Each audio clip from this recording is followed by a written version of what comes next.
Hello student. राष्ट्रीय समाचार।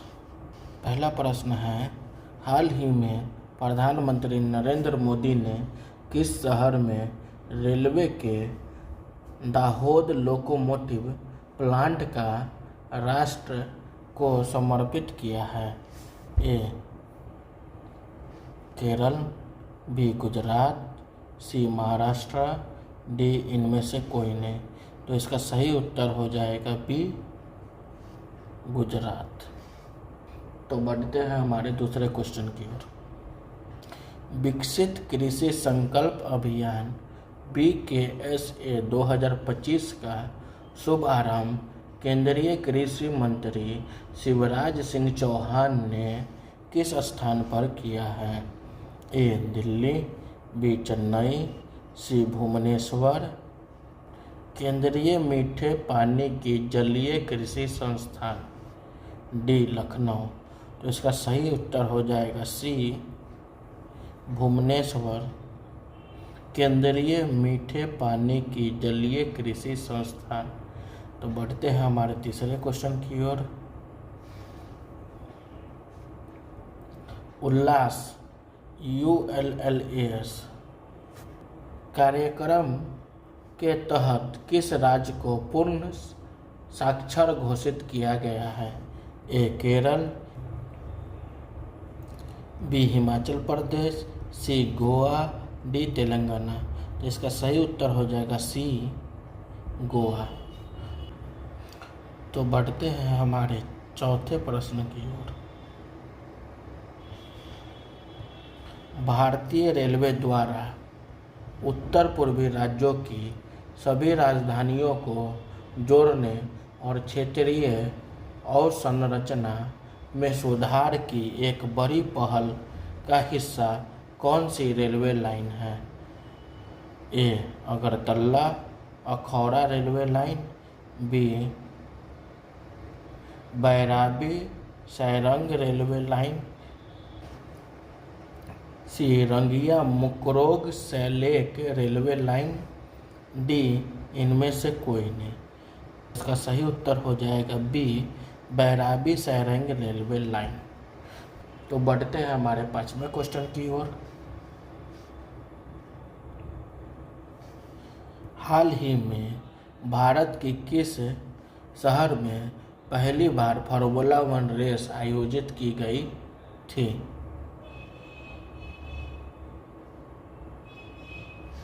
ए Mumbai, B Chennai, सी greater Noida, D Bengaluru. तो इसका सही उत्तर हो जाएगा सी ग्रेटर नोएडा। बढ़ते हैं हमारे छठे क्वेश्चन की ओर। उदंत मार्तंड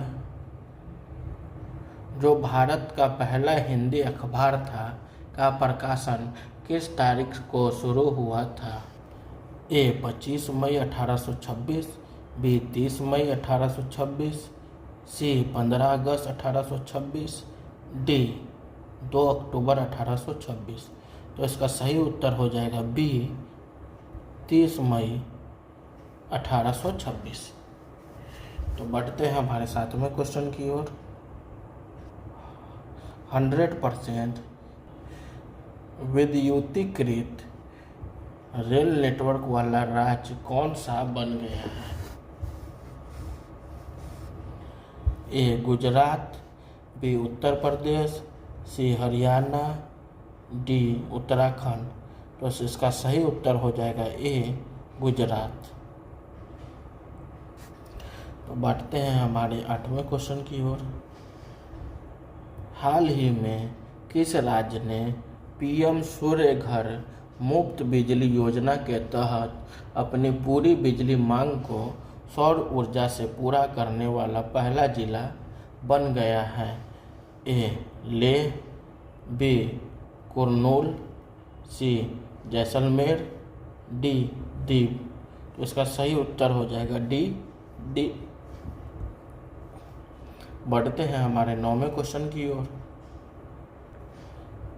कर्नाटक ने हाल ही में गिग वर्कर को सामाजिक सुरक्षा और कल्याण लाभ देने के लिए एक अध्यादेश जारी किया है। सोशल सिक्योरिटी कोड 2020 के तहत गिग वर्कर्स को कैसे परिभाषित किया गया है? ए. पारंपरिक नियोक्ता कर्मचारी संबंध के बाहर काम करने वाले व्यक्ति। बी. निश्चित घंटों पर काम करने वाले पूर्णकालिक कर्मचारी। सी. केवल सरकारी परियोजना पर काम करने वाले कर्मचारी। डी. केवल स्वरोजगार वाले व्यक्ति। तो इसका सही उत्तर हो जाएगा ए. पारंपरिक नियोक्ता कर्मचारी संबंध के बाहर काम करने वाले व्यक्ति। बढ़ते हैं हमारे 10वें क्वेश्चन की ओर। केंद्रीय कृषि मंत्री ने कितने करोड़ से अधिक किसानों को सशक्त बनाने के उद्देश्य से विकसित कृषि संकल्प अभियान VKSA 2025 का शुभारंभ किया? ए. 50 लाख। बी. 1 करोड़। सी. 1.5 करोड़। डी. 2 करोड़। तो इसका सही उत्तर हो जाएगा सी. 1.5 करोड़। बढ़ते हैं हमारे 11वें क्वेश्चन की ओर। अंतर्राष्ट्रीय समाचार। विश्व मौसम विज्ञान संगठन WMO ने हाल ही में जलवायु परिवर्तन को लेकर एक गंभीर चेतावनी जारी की है, जिसके अनुसार अगले 5 वर्षों में वैश्विक तापमान डैश को पार कर जाने की संभावना है। A. 1 degree Celsius. B. 1.5 degree Celsius. C. 2 degree Celsius. D. 2.5 degree Celsius.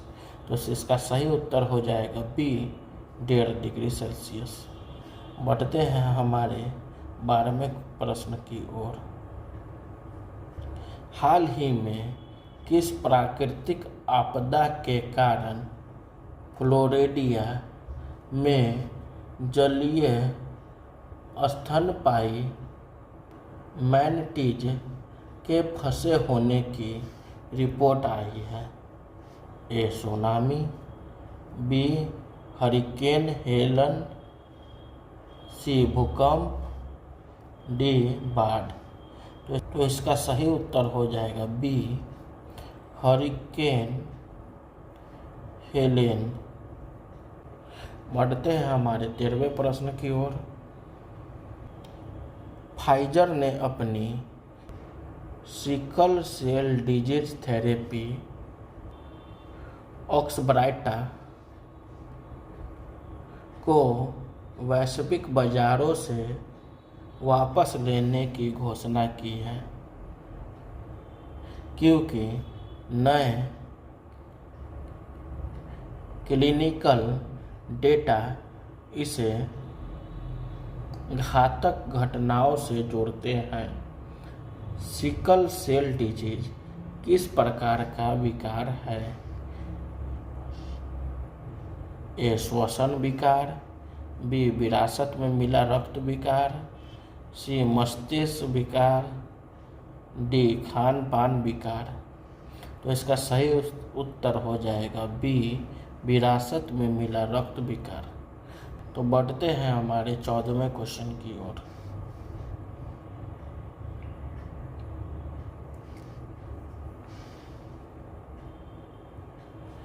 Chief of defence staff general Anil Chauhan 30 मई और 1 जून तक किस शहर में सारंगी ला वार्ता में हिस्सा लेंगे? ए. टोक्यो। बी. बीजिंग। सी. सिंगापुर। डी. सियोल। तो इसका सही उत्तर हो जाएगा सी. सिंगापुर।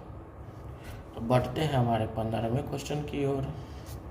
जर्मनी ने मई 2025 में प्रवासन नीतियों को और सख्त करने के लिए दो मसौदा विधेयकों को मंजूरी दी जो किस पर केंद्रित है? ए. कुशल श्रमिकों को आकर्षित करना, बी.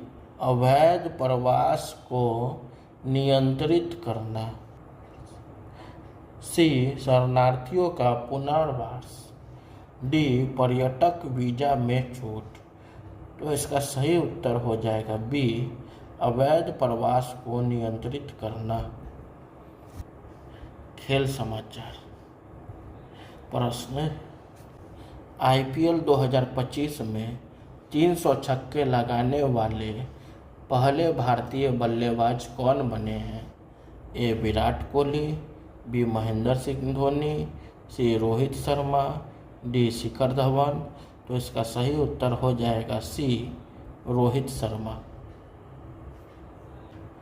तो बढ़ते हैं हमारे 17वें क्वेश्चन की ओर।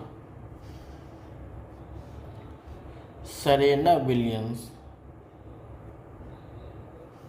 को 2025 के लिए किस पुरस्कार से सम्मानित किया गया है, जो स्पेन का प्रतिष्ठित नागरिक सम्मान है? ए. नोबल शांति पुरस्कार, B. Princess of Asturias sports award, C. Pulitzer पुरस्कार, D. Laureus world sport award. तो सही उत्तर हो जाएगा B. Princess of Asturias sport award. तो बढ़ते हैं हमारे 18वें क्वेश्चन की ओर। भारत के प्रतिष्ठित भाला फेंक खिलाड़ी और ओलंपिक स्वर्ण पदक विजेता नीरज चोपड़ा अब आधिकारिक रूप से किस कंपनी के ब्रांड एम्बेसडर बने हैं? A. Maruti Suzuki, B. Tata motors, C. Audi India, D. Mahindra. तो इसका सही उत्तर हो जाएगा सी. Audi India. तो बढ़ते हैं हमारे 19वें प्रश्न की ओर। आईपीएल 2025 के एलिमिनेटर मैच में मुंबई इंडियंस ने किस टीम को हराया? A. Punjab kings, B. Gujarat titans, C. Royal challenger Bangalore, D. Kolkata knight rider. तो इसका सही उत्तर हो जाएगा बी. गुजरात टाइटंस। तो बढ़ते हैं हमारे 20वें प्रश्न की ओर। आईपीएल के एक सीजन में 750 से ज़्यादा रन बनाने वाले बल्लेबाजों की सूची में साई सुदर्शन का नाम शामिल हो गया है। साई सुदर्शन किस टीम से संबंधित है? A. Mumbai Indians, B. Gujarat titans, C. Delhi capitals, D. Chennai super kings. तो इसका सही उत्तर हो जाएगा बी. गुजरात टाइटंस। तो बढ़ते हैं हमारे 21वें प्रश्न की ओर। अर्थव्यवस्था समाचार। वित्त वर्ष 2024-25 की मार्च तिमाही में भारत की आर्थिक विकास दर जीडीपी ग्रोथ घटकर कितनी रह गई? ए. 6.3%, बी. 7.4%, सी. 8.4%, डी. 9.2%। तो इसका सही उत्तर हो जाएगा बी. 7.4%। तो बढ़ते हैं हमारे 22वें प्रश्न की ओर। पूरे वित्त वर्ष 2024-25 की बात करें तो भारत की जीडीपी की ग्रोथ कितनी रही? ए. 6.5%, बी. 7%, सी. 8%, डी. 9%। तो इसका सही उत्तर हो जाएगा ए. 6.5%। तो बढ़ते हैं हमारे 23वें प्रश्न की ओर। GVA ग्रॉस वैल्यू एडेड, जो टैक्स सब्सिडी जैसे उतार चढ़ाव को घटाकर असली इकोनॉमिक एक्टिविटी दिखाता है, जनवरी मार्च तिमाही में कितना रहा? ए 6.3%, बी 6.5%, सी 6.8%, डी 7.4%। तो इसका सही उत्तर हो जाएगा सी 6.8%। तो बढ़ते हैं हमारे 24वें प्रश्न की ओर। वित्त मंत्रालय की नज़र में हाल की ग्रोथ के पीछे किन क्षेत्रों की भूमिका अहम रही है? ए केवल विनिर्माण, बी कृषि सर्विस सेक्टर और ग्रामीण उपभोक्ता खर्च, सी केवल आईटी और सॉफ्टवेयर, डी खनन और ऊर्जा। तो इसका सही उत्तर हो जाएगा बी कृषि सर्विस सेक्टर और ग्रामीण उपभोक्ता खर्च। तो बढ़ते हैं हमारे 25वें प्रश्न की ओर। अप्रैल 2025 में औद्योगिक उत्पादन सूचकांक IIP डेटा में कितनी वृद्धि दर्ज की गई है? ए 1.5%, बी 2.7%, सी 3.5%, डी 4%। तो इसका सही उत्तर हो जाएगा बी 2.7%। तो बढ़ते हैं हमारे 26वें प्रश्न की ओर। विज्ञान और प्रौद्योगिकी विविध।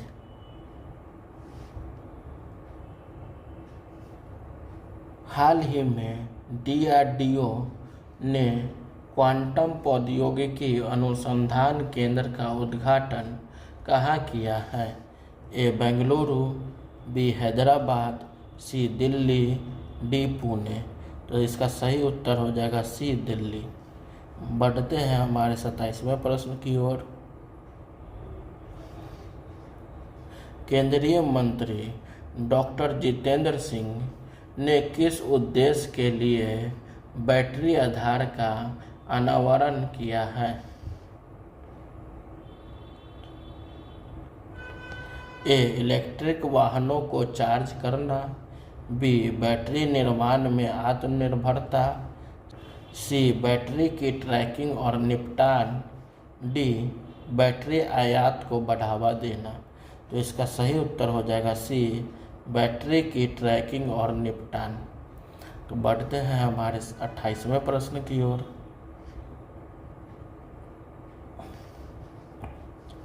किस IIT ने व्हीकल टू ग्रिड प्रौद्योगिकी के लिए केरल के विद्युत बोर्ड के साथ समझौता किया है? A IIT Delhi, B IIT Madras, C IIT Mumbai, C IIT Kharagpur. तो इसका सही उत्तर हो जाएगा सी IIT मुंबई। तो बढ़ते हैं हमारे 29वें प्रश्न की ओर। आर्कियोलॉजिकल सर्वे ऑफ इंडिया ने केरल में 110 से अधिक डैश संरचनाओं की खोज की है? ए नवपाषाण, बी पुरापाषाण, सी महापाषाण, डी मध्यपाषाण।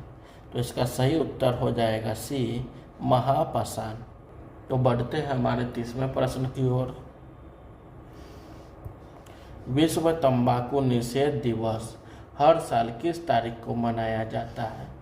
ए 28 मई, बी 29 मई, सी 30 मई, डी 31 मई। तो इसका सही उत्तर हो जाएगा डी 31 मई। Thank you.